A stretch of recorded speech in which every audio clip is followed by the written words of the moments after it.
예, 오늘 부분은 성경에서 가장 지루한 부분입니다. 그래서 아마 오늘 거의 성경 공부는 뭐 성경 읽다가 아마 절반은 갈 것 같은데요. 왜냐하면 사람 명단 읽어야 되니 명단. 명단을 읽는데 한두 사람도 아니고 상당히 많은 명단이 적혀 있네요. 우리가 생각할 때는 이 명단을 우리가 다 읽어야 되느냐. 당연히 읽어야죠. 왜냐하면 하나님 말씀에 우리는 하나님의 모든 말씀이라 그랬는데 그 모든이란 단어가 영어의 every입니다. every word. 모든 말씀으로 산다. 모든, 그러니까 단어 한 단어가 다 하나님의 말씀이기 때문에 우리가 어떨 때에는 지루하더라도 잘 참아내야 돼요. 성경에 이런 구절들이 자주 나옵니다. 여러분의 인생은 어떠세요? 그냥 항상 막 기쁨이 있고 막 즐거움이 있고 감정이 막 솟구치고 그러십니까? 그냥 때로는 왜 이렇게 지루한지 그런 상황도 계신지 모르겠어요. 어떤 면에서는 신앙생활은 상당히 지루할 때가 있습니다. 아브라함 같은 경우도 그 롯과 헤어질 때 보면 롯에게 선택권을 먼저 주었죠. 너하고 나하고 같이 있다가는 가축들이 너무 많아서 너희 목동하고 우리 집 목동하고 자꾸 싸우니까 안 믿는 세상 사람들에게 덕이 안 된다. 그러니까 우리가 같이 있으면 어차피 부딪히니까 각자 이제 갈 길로 가자. 진작 하나님께서 친족과 헤어지라고 했을 때 순종했더라면 좋을 뻔했지만 완전하게 순종을 못한 채 롯이 조카가 따라온 것을 막지 못하고 조카와 함께 떠났더니 나중에는 그 조카가 결국은 이제 발목을 잡는 일이 생기고 말았는데 그때 그래도 분별력이 있는 아브라함이 여기서라도 지금이라도 갈라서자. 그 선택권을 롯에게 줬습니다. 롯이 보니까 저 소돔과 고모라 쪽을 바라보니까 거기에 들판이 초목이 그냥 그 양치기니까 얼마나 좋은지 에덴 동산 같고 하나님의 동산 같더라, 이집트 같더라 하면서 막 정말 멋져 보였어요. 그래서 우선 나는 절로 가겠다. 근데 사실은 소돔과 고모라는 죄악의 도시였죠. 분별력이 없었어. 아브라함은 반대로 들판이 아니고 산으로 올라가는데 산에 올라가 봐야 뭐 할 일이 뭐가 있어요. 밤에 하늘 보면서 별이나 새는 것밖에 더 있겠어요. 그러니까 얼마나 우리가 볼 때는 좀 지루한 삶이었을지도 모르겠어요. 요즘으로 치면 저 시내 그냥 삐까번쩍해서 막 번쩍번쩍하고 막 쿵쾅쿵쾅하고 막 그런 데 아니고 이 조용한 지하실에 내려와가지고 뭐하고 앉았냐 지루하게 그렇게 생각할지도 모르겠습니다. 많은 사람들이 하나님께서는 우리에게 이 지루함을 이겨낼 수 있는 그러한 인내가 필요하신 것을 아셨는지 성경에 보면 정말 웬만한 인내 없이는 못 읽을 정도로 지루한 부분이 굉장히 많아요. 똑같은 얘기를 하는데 한 사람만 바꿔. 그러니까 유다 지파가 이러한 재물을 바쳤고 뭐를 몇 개 바쳤고 뭐를 몇 개 바쳤고 뭐를 몇 개 바쳤고 뭐를 몇 개 바쳤고 그래가지고 그냥 겨우 읽었어. 그랬더니 12번을 똑같이 이름만 바꿔가지고 계속 똑같은 얘기를 하시는데 나 같으면 이하동문 하면 참 딱 좋겠는데 그렇죠? 여러분 생각 어떠세요? 저도 옛날에는 그냥 이하동문하고 읽다가 너무 힘들어가지고 근데 요즘은 안 그래요. 이거 하나님께서 every word라 그랬는데 이유가 있어서 써놓으셨지. 그렇잖아요. 하나님 뭐 지루하지 않으셨을까요? 그거 쓰는데 똑같은 얘기를 쓰는데 근데 왜 12번을 똑같은 얘기를 그냥 반복해서 또 쓰고 또 쓰고 또 쓰고 또 쓰고 그뿐만 아니에요. 치수도 막 다 일일이 그 설계도를 그림으로 딱 그리면 얼마나 좋겠어요. 그냥 딱 눈에 보니까 이거네. 근데 그게 아니고 그거를 다 말로 설명을 하려니까 막 여기에다가 뭐 고리를 2개를 만들어 가지고 금을 갖다가 입히고 그다음에 뭐 고리를 만들어서 끼우고 그런데요. 그거 아무리 읽어도 그다음에 기억이 하나도 안 나. 근데 문제는 그래도 읽어야 되는 거예요. 그래도 읽어야 되니 여기에 이제 많은 사람들이 믿음이 필요한 거예요. 그렇죠? 내가 보기에는 아무짝에도 소용없는 일 같은데 하나님께서는 이 모든 단어 하나하나로 우리가 살아야 된다고 얘기를 했대요. 그렇다면 믿음으로 읽는 수밖에 없겠죠. 그렇죠? 하나님 거짓말 하실 수는 없는 거고, 그만큼 우리가 참 인내가 부족한 것 같아요. 제가 봐도 정말 이거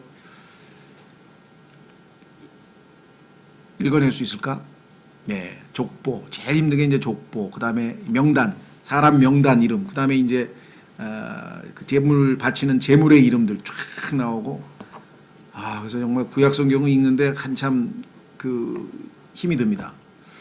그리고 이제 구약에서 어느 정도 훈련이 된 사람은 마태복음 1장에 낳고 정도는 뭐 한두 장밖에 안 되잖아요. 근데 세상에 있는 사람들 보면은요, 나도 성경이라는 게 그게 뭐 베스트셀러고 뭐 굉장히 좋은 책이라 그래가지고 한번 읽어보려고 딱 마태복음 폈는데 읽고 뭐 낳고 하다가 지루해가지고 거기서 나는 그냥 덮었다. 뭐 이런 사람이 한둘이 아니야. 멍청한 사람들이죠. 거기서 덮으면 어떻게? 그 낳고를 준비하신 하나님을 생각을 해야지. 그래야 예수 그리스도께서 드디어 이 땅에 구원자로 오시는데 그걸 놓치면 어떡하냐. 그렇죠? 자, 그래서 오늘은 정말 여러분이나 저나 인내심을 가지고, 이름도 상당히 복잡해서 기억도 잘 안 날지도 모르지만 그래도 하여간 읽어가는 거예요. 그래서 오늘 성경 공부는 아마 제가 공부하는 중에서도 아마 제일 힘든 성경 공부가 되지 않을까 싶은데요. 자, 2장, 에스라 2장. 전에 사로잡혀 간 자들 곧 바빌론 왕 느부갓네살이 사로잡아 바빌론으로 끌고 간 자들 중에서 포로 생활을 벗어나 올라가서 예루살렘과 유다로 돌아와 각각 자기 도시에 이른 유다 지방의 자손들이 이제 이러하니라. 그러니까 이 명단을 쭉 우리가 확인을 하는데, 이들이 첫 번째는 누구를 여기다가 기록해놨냐면요, 리더, 즉 각 지파에 12명의 리더가 있을 거 아니에요. 그렇죠? 그래서 읽어보니까 왜 12명이 아니고 11명이지? 또 이상해요. 그런데 느헤미야 7장에 가면은 그 중에 나하만이라는 사람이 하나 원래 있었어요. 그러니까 느헤미야 7장에 또 다른 명단이 나오는데, 이 두 개의 명단이 사실은 같은 명단을 담았는데 내용은 또 달라. 근데 총 숫자는 똑같아. 그럼 무슨 일이 벌어졌냐? 그러니까 우리가 생각하면 이런 거죠. 처음에 고향에 돌아가서 하나님의 성전을 세울 사람들 나와라 그래가지고선 한 4만 5천 명, 뭐 한 5만 명 가까이가 나왔어요. 그런데 그 중에서 뭐 이제 막 부부싸움 벌인 사람도 있을 거 아니에요. 아니 여기서 지금 바빌론에 와가지고 지금 몇십 년 동안 지금 일궈놔가지고 지금 정착하고 지금 잘 나가고 있는데, 애들도 좋은 학교 다니고 잘 나가고 있는데 뭐 그 다 집어치우고 아무리 신앙이 좋다 그래도 그렇지, 아무리 중요하다 그래도 그렇지, 그래 글로 가야 되겠냐고 뭐 이러고 이제 부부싸움 하다가 아마 져가지고서는 그래 우리 그냥 여기 살자, 그런 사람도 있을 것이고 반대로 또 신앙이 너무 좋은 부인이, 아니 하나님을 그렇게 잘 믿는다는 사람이 그래 지금 왕이 기회를 줘서 지금 돌아가서 성전을 재건하라 그러는데 그 영광스러운 하나님의 일에 참여도 안 하고 말이지, 여기서 돈 좀 벌었다고 당신 정말 이렇게 그럴 거냐고, 또 그렇게 멋진 아내도 있을 거 아니에요. 그러죠? 그러면 그냥 남편이 도전을 받아가지고 그럼 좋다 이게 다 내려놓고 가자 뭐 이런 사람도 있을 거고. 그러니까 거기다가 또 바벨론에서 태어난 사람들 중에서도 신앙교육이 잘 된 사람은 우리 조상들의 그 성전이 있던 곳으로 한번 가자 뭐 이렇게 간 사람도 있고, 그러니까 가려고 했다가 그만 빠져나온 사람, 포기한 사람, 또 다시 나중에 들어간 사람, 뭐 하여간 다양한 일이 벌어졌을 거예요. 그래서 두 명단의 총수는 같은데 하여간 명단이 많이 달라. 그래서 그걸 가지고 이건 뭐 이런 게 다 있어. 왜 뭐 명단이 이렇게 다르니? 성경이 이거 모순 아니냐? 뭐 이렇게 해가지고 쓸데없는 일을 하는 사람인데, 우리가 상식적으로 추론해봐도 최초의 1차 명단, 2차 명단 다 바뀌잖아요. 1차 명단, 2차 명단, 3차 명단 다 바뀌잖아요. 그렇죠? 그런 상식적인 선에서 충분히 납득이 가는 건데, 그걸 성경에서 뭔가 모순만 찾아서 시비거리를 찾는 사람들은 마음 자세가 잘못되어 있는 거죠. 자, 그래서 2절, 이들이 스룹바벨과 들어본 이름이죠. 예수아는 여호수아의 또 다른 이름인데, 그러니까 제사장 이름이죠.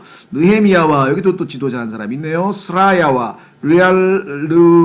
르엘라야와 모르드게와 빌산과 마스발과 비그웨와 르훔과 바나와 함께 나왔더라. 이스라엘 백성 사람들의 수가 이러하니. 그러니까 리더가 11명이 딱 맨 처음에 나와 있죠. 어느 그룹이나 리더 한 사람이 잘못되면 그냥 그 전체 조직과 그룹이 다 무너지죠. 지금 대한민국의 글쎄요, 대통령을 잘못 본 거지, 하여간 뭐 잘못 본 거겠지.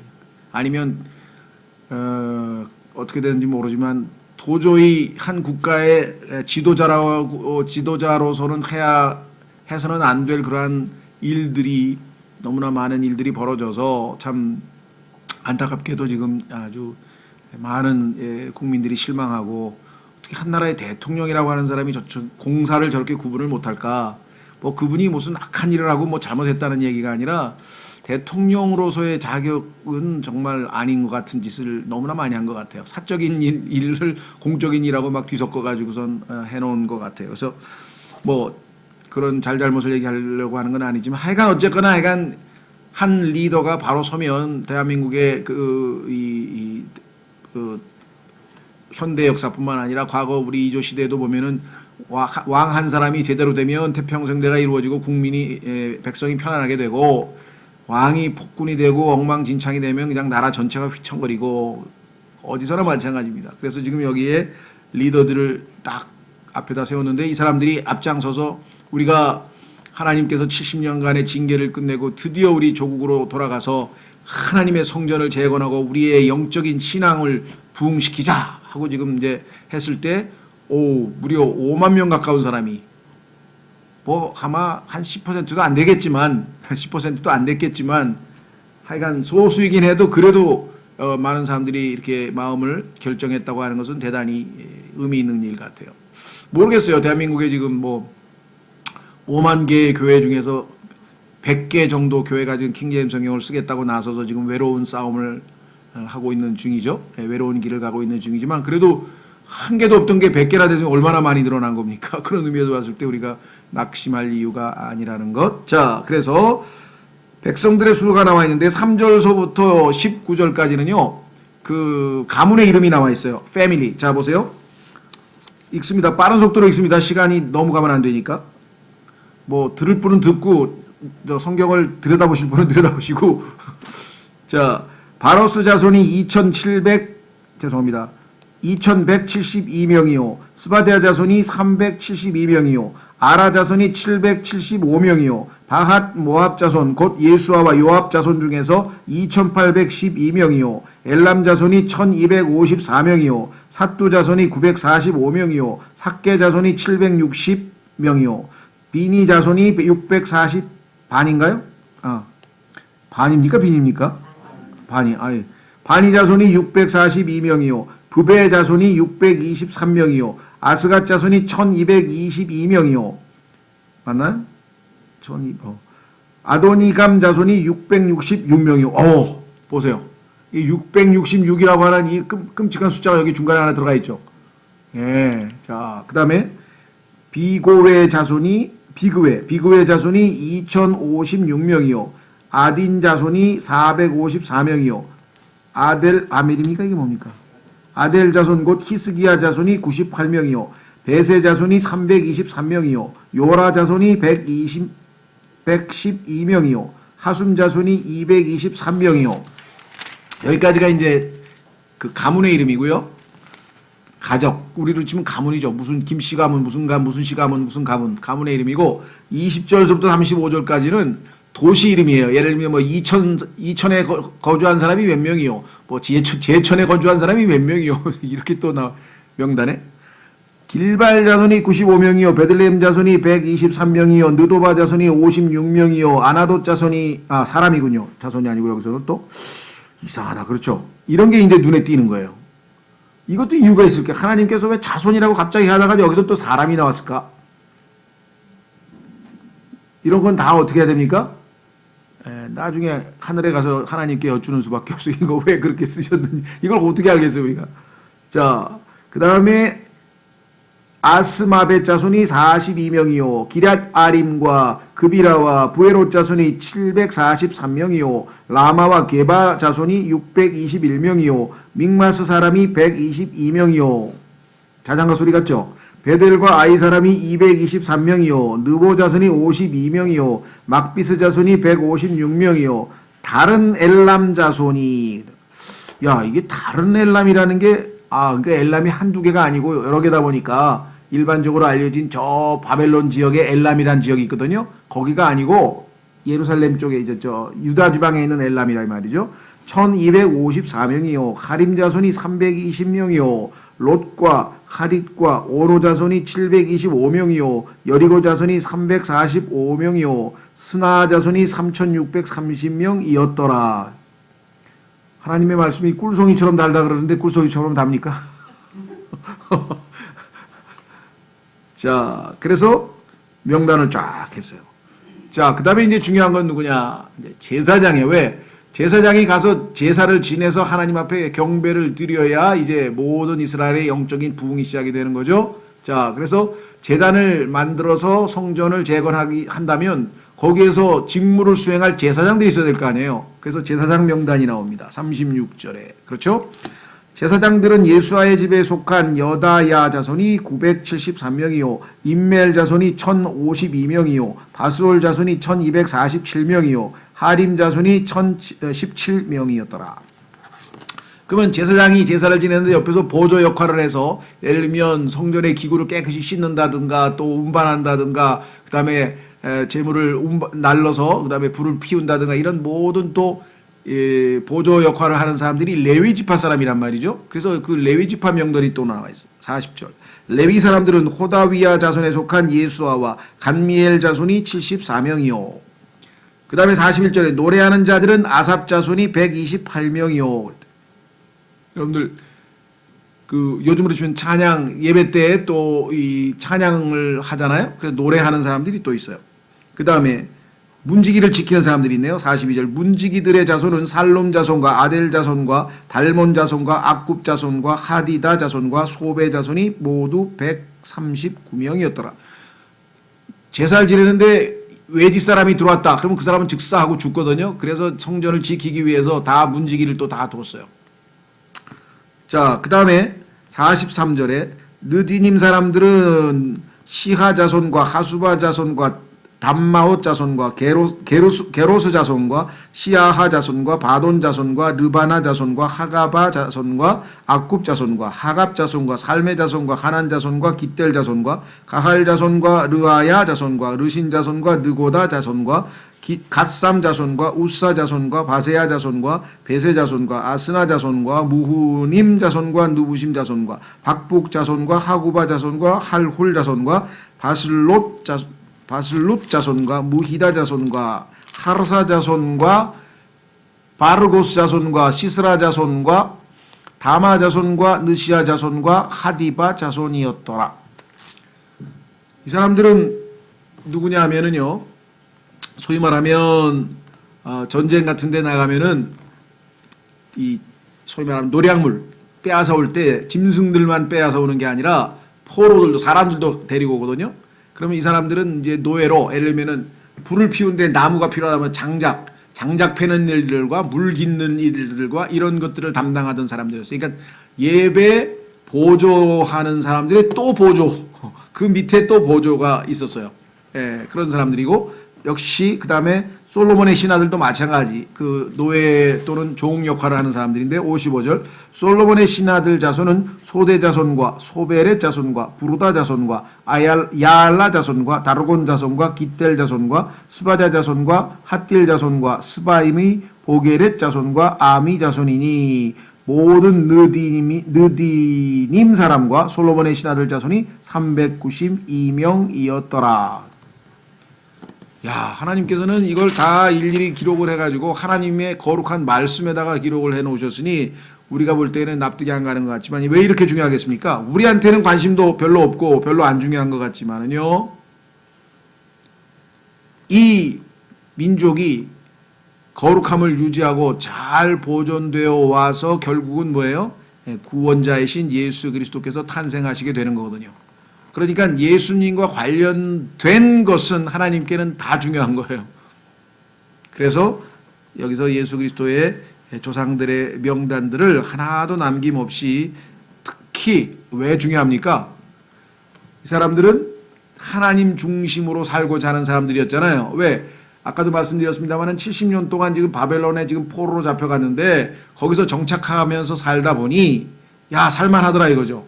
바벨론제 비단도 있고 야 음식도 좋고 이게 모든 게 문화도 문명도 발달하고 그래서 많은 사람들이 이미 거기에 동화되어 버렸을진데 페르시아 왕국으로 바뀌면서 바벨론이 멸망하고 페르시아 왕국으로 바뀌면서 하나님께서 약속하신 70년이 차고 드디어 조국으로 돌아가라고 하는 하나님의 뜻이 성취됐을 때 그 하나님의 뜻을 소망하는 가운데 끊임없이 신앙적 교육을 받은 사람들은 중심에 그렇죠?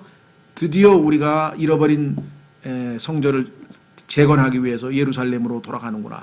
하나님께서 자신의 이름을 두실 곳이라고 했던 그 예루살렘 그곳으로 우리는 드디어 돌아간다. 이렇게 해서 정말 뭔가 감격에 차서 그렇죠? 돌아갔을 터인데 그 사람들이 5만 명이나 되는데 그 사람들의 명단을 여기다 이렇게 자세하게 하나님께서 기록해 놓으신 것은 상당히 의미가 있다. 이렇게 우리가 생각을 하겠죠. 자, 그래서 하나님의 백성의 역사에 있어서 중요한 인물들 여기에 명단을 집어넣는데요. 왜냐? 유대인들은 자신이 이러한 족보에 소속되어 있는 것을 입증하지 못하면 유대인으로서의 인정을 받지 못했어요. 그리고 권리도 박탈당했어요.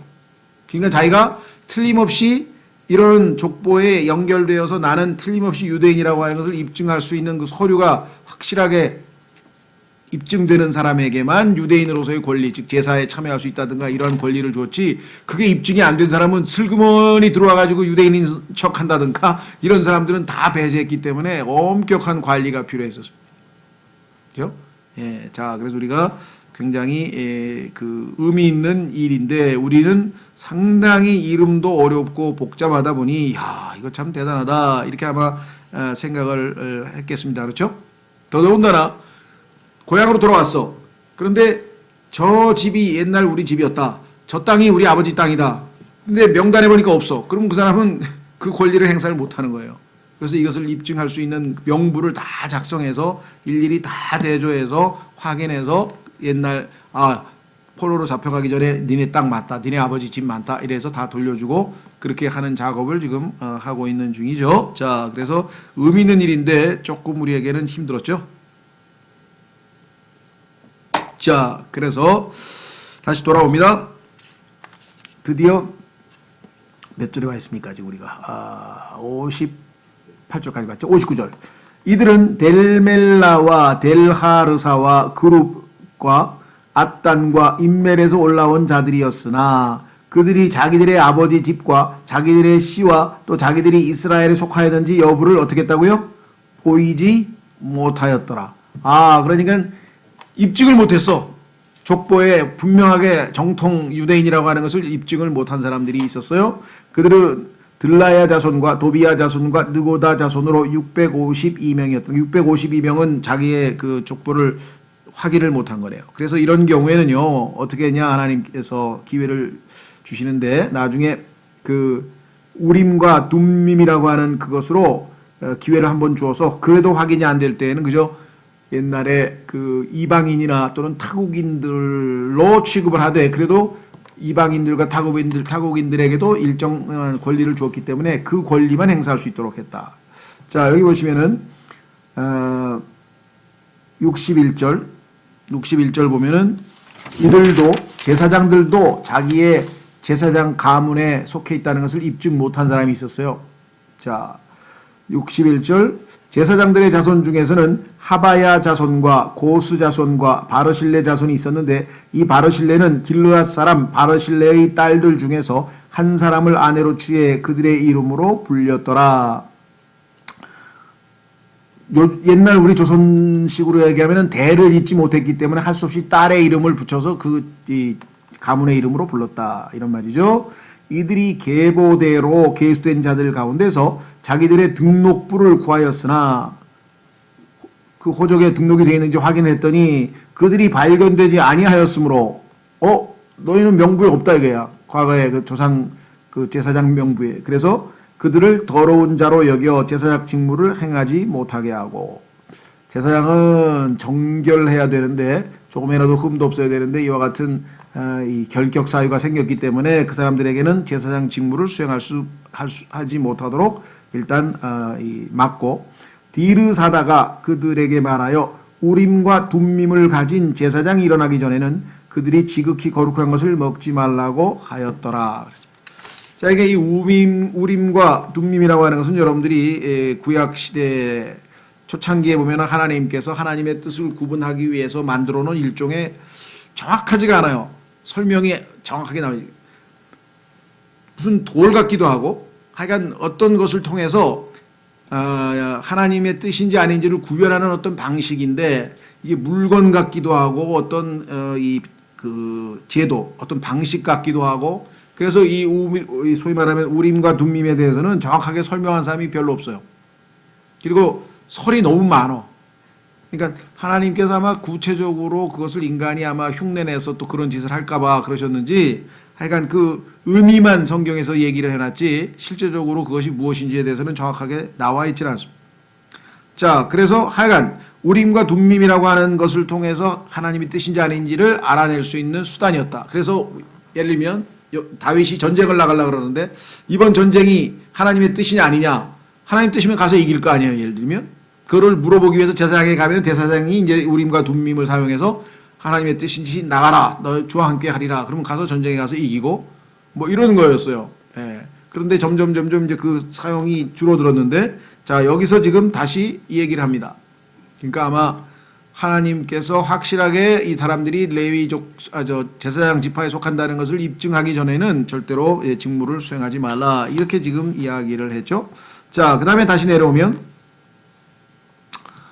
64절 전체 회중이 모두 42,360명이었으며, 그 다음에 이제 종들이 여기 명단에서 빠져 있죠. 65절 그 외에 그들의 남종과 여종들 중에서 거기에 7,337명이 있었고, 합치면 거의 이제 5만 명 되죠. 그들 가운데 노래하는 남자와 노래하는 여자 200명이 있었더라. 자, 아까 노래하는 사람이 있었는데 왜 또 노래하는 사람이 나왔을까요?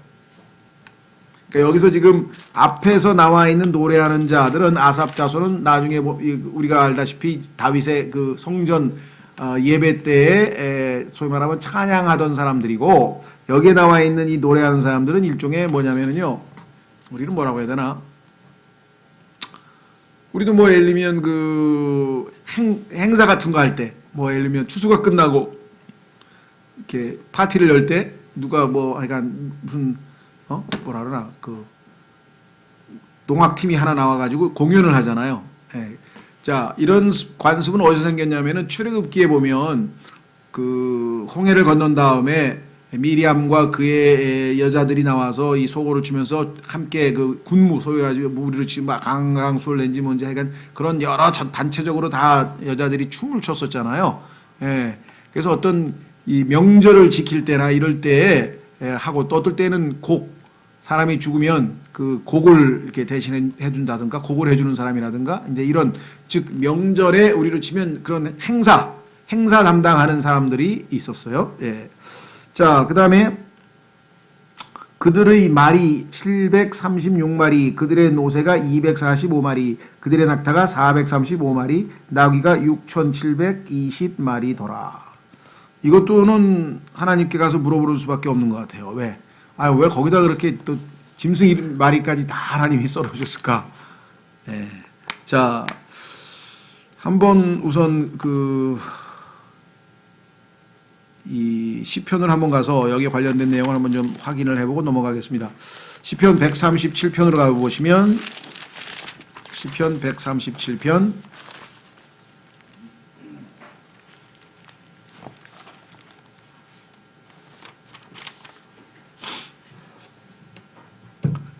자, 이스라엘 사람들이 지금 70년 동안 포로로 잡혀가가지고 남의 나라에 가서 살면서 정말 남의 집살이를 하는 거죠. 그러면 즐겁겠습니까? 괴롭겠습니까? 뻔하죠, 뭐. 물론 즐거운 순간이 없을 수는 없겠지. 그러나 대체적으로 봤을 때 분위기가 약간 뭐 쉽지 않은 상황이겠죠. 예. 그래서 당연히 무슨 뭐 명절을 지키고 파티를 열고 춤을 추고 뭐 그럴 일은 별로 없었을 거라는 거죠. 여기 써 있죠. 우리가 바빌론의 강변에서, 다시 말하면 포로로 잡혀갔으니까 거기에 앉아 참으로 시온을 기억하며 로또다. 우리 예루살렘 그 찬란했던 하나님의 영광이 가득했던 하면서 과거를 회상하면서 울었죠. 우리가 그것의 한가운데 있는 버드나무들에 우리의 하프를 걸었나니, 하프를 치지 않고 걸어놨어요. 왜? 지금 노래할 기분이 아니야. 노래할 기분이 아니야. 분위기가. 거기서 우리를 포로로 끌어간 자들이 우리에게 노래를 요구하며 우리를 피폐하게 한 자들이 우리에게 희락을 요구하여 이르기를 우리를 위해 시온의 노래들 중에 하나를 노래하라 하였도다. 야, 너희 민요 좀 불러보고 가무 좀 어떻게 해봐라 그랬는데 이 사람들은 마음이 어떻게 됐습니까? 4절에 우리가 어찌 낯선 땅에서 주의 노래를 부르리요. 주의 노래는 이스라엘 백성들이 부르는 찬송은 어디서 불러야 됩니까? 당연히 성전에서 예배드릴 때 부르는 거잖아요. 그렇죠? 예.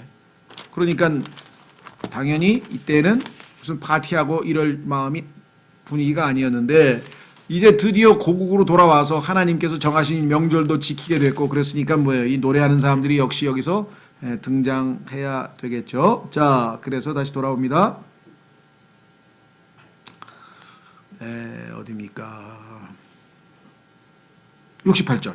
자, 68절서부터 70절까지 한번 보겠습니다. 68절서부터 70절까지. 드디어 이제 성전을 세우기 위해서 모든 만반의 준비가 갖춰져서 다음 주에 3장에서는 드디어 이제 이 제단을 쌓고 성전을 재건하는 내용들이 나오는데요. 자, 68절. 아버지들의 우리 우두머리들 중에서 몇 사람이 예루살렘에 있는 주의 집에 이르러 하나님의 집을 그것의 처소에 세우려고 예물을 자유롭게 드리되 자유롭게 여기서 지금 freely라고 하는 단어 나와 있죠.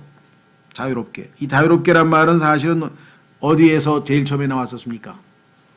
창세기 2장에서 하나님께서 너희가 이 모든 나무에서 나는 것을 마음대로 먹어도 좋으나 마음대로. 그러니까 창세기에서는 선과 악의 지식의 나무 즉 동산의 중앙에 있는 나무. 그런데 그 동산의 중앙에는 두 개가 있었죠. 생명나무와 선과 악의 지식의 나무가 있었는데 그 중에 선과 악의 지식의 나무. 그 나무에서 나는 열매는 먹지 말라. 주님 하나님께서 명하셨잖아요. 그렇죠? 예. 그런데 여기 보시면 뭐라고 되어 있는 거 아니? 자유롭게라 그랬는데 거기서는 마음대로란 말 썼어요. 마음대로 먹어도 되는데 요거 하나만 먹지 말라.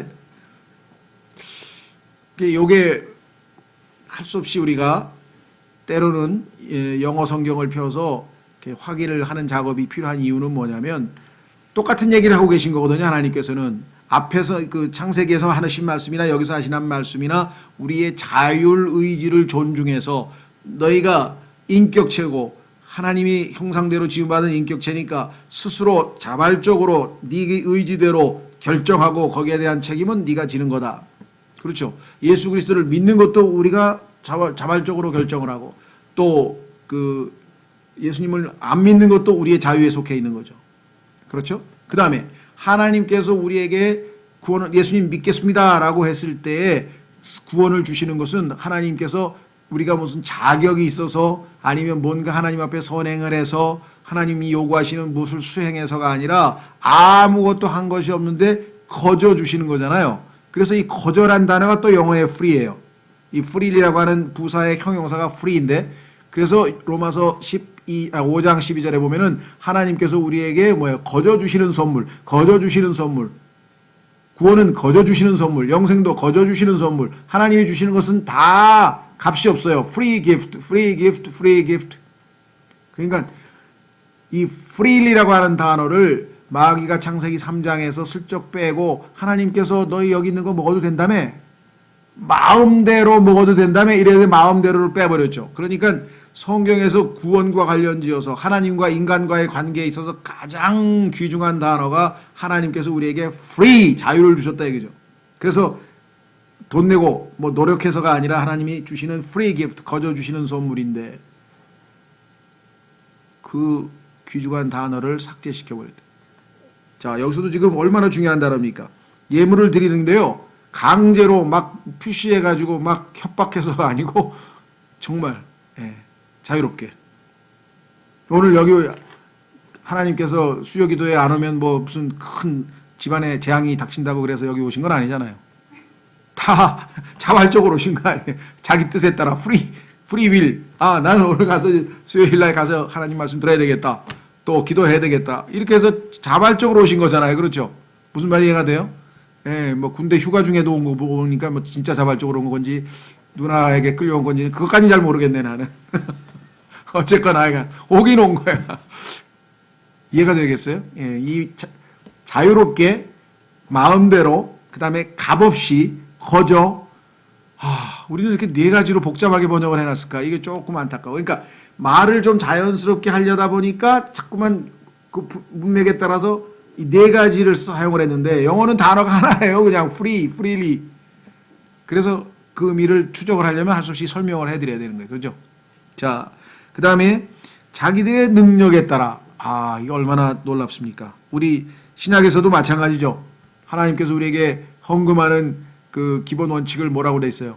예, 자기가 있는 데서 능력에 따라 자기가 마음에 작정한 대로. 고린도 후서에 보면은 그 원칙이 여기도 나와 있네요. 자, 두 가지. 얼마나 하나님께서 정하신 기본 원칙이 명확하게 나와 있습니까? 자유롭게, 그 다음에 능력에 따라 그 일의 재정을 위하여. 그렇습니다. 지금 성전을 짓는데 필요한 게 뭔가, 이렇게 보니까 얼마가 들어가고, 금은 얼마가 들어가고, 은은 얼마가 들어가고, 뭐 실은 얼마가 들어가고, 이걸 쭉 보면서 자기가 마음에 정해서 냈다. 출애굽기에 보면은요, 처음에 성막 지을 때 하나님께서 원하는 사람은 자유롭게 가져와라 그랬더니 너무 많이 가져와가지고 그 다음에 다 스탑, 그만 가져와. 지금 너무 많아 쌓여가지고 그만 가져오라고 그렇게 했던 기억이 성경에 보면 기록되어 있죠. 자, 그래서 70절 이와 같이 제사장들은 레위 사람들과 백성 중에서 몇 사람과 노래하는 자들과 문지기들과 느디님 사람들이 자기들의 도시들에 거하였고 또 온 이스라엘이 자기들의 도시들에 거하였더라. 자, 이렇게 해서 드디어 이제 하나님께서 고국으로 돌아오게 한 모든 이스라엘 백성들이 이제 드디어 한 마음으로 모이는 일이 바로 그 1절에 있습니다. 요거 읽고 마치겠습니다. 자, 3장 1절에 보면 일곱째 달이 이르렀을 때, 일곱째 달은 성경에서 중요한 이스라엘의 명절이 있는 달이죠. 이스라엘의 명절은 처음에 첫째 달에 유월절 그다음에 있고 그다음에 50일 후에 그다음에 그 유명한 오순절이 있고 그다음에 일곱째 달에 가면 장막절이 있습니다.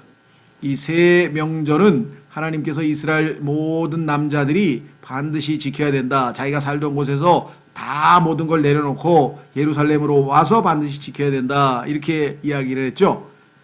그런데 북왕국에 있던 사람들은 왕이 그거 힘든데 뭐하러 저 멀리 예루살렘까지 가냐? 우리 동네에다가 내가 제단 쌓아줄게. 그래가지고 자기가 제멋대로 제단을 쌓았단 말이죠. 단에다도 쌓고 또 어디 또 한 군데 두 군데나 이렇게 쌓아놓고 결국은 사람들로 하여금 하나님께 예배하는 것을 방해하고 미혹시킨 장본인들이 이스라엘의 북왕국 왕들이었죠. 오늘날도 보면은 뭐 많은 분들이 이 하나님과의 만남, 마귀가 가장 싫어하는 것은 우리가 하나님과의 직접적인 만남을 통해서 하나님으로부터 복을 누리고 그렇게 교제를 나누는 것을 원치 않기 때문에 다양한 방식으로 방해를 하는데, 그렇죠? 오늘날은 또 더더군다나 하나님의 말씀인 성경을 부패시켜서 고쳐버려 가지고 하나님이 잘못된 말씀들을 가지고 예배를 드리도록 해서 또 망치고, 하여간 간교하다 그래요. 마귀가 그 간교한 수법이 이루 말할 수가 없습니다. 자, 3장 1절 읽고 마치겠습니다. 일곱째 달이 이르렀을 때에, 일곱이라고 하는 수는 완성수죠. 이스라엘 자손이 도시들에 거하다가 백성이 한 사람같이 한 마음이라는 뜻이죠. 한 사람처럼 하나인 것처럼 예루살렘에 함께 모이니. 그래서 드디어 이제 제단을 쌓고 예배를 드리는 장면이 나옵니다. 얼마나 감격스럽겠어요. 70년 만에 예루살렘에서 하나님 앞에서 예배를 드리게 됐으니 얼마나 큰 감격을 누리게 되었을까 한번 생각해 보시면 좋겠네요. 다음 시간에 이제 성전 재건과 제단을 쌓고 성전을 재건하는 내용을 이제 3장에서 우리가 살펴보도록 하겠습니다. 오늘은 이 시간에 오늘 주신 말씀을 통해서 하나님께서는 하나님의 백성이 진정으로 영적 부흥을 갈망할 때 모든 여건을 동원해서 페르시아 왕의 마음을 움직이고 사람들의 마음을 감동시켜서 자신의 모든 그간에 쌓은 명성과 자신의 커리어와 모든 것을 다 내려놓고 담대하게 고국으로 돌아오는 결단을 내리게 하시고 그 정말 하나님만을 따르는 그러한 남은 자, 그러한 무리들을 통해서 하나님의 뜻을 이어가신다. 항상 소수의 극소수의 일부 무리만이 주님을 따르는 것이지 대중이 다 한꺼번에 하나님의 뜻을 순종하는 것은 아니라는 것이죠. 하나님께서 우리도 그와 같이 하나님께 가까이 다가서서 하나님을 따르는, 그래서 하나님의 뜻에 우리가 동참하는 그러한 우리 그리스도인들이 될 수 있도록 다 같이 잠깐 기도하겠습니다.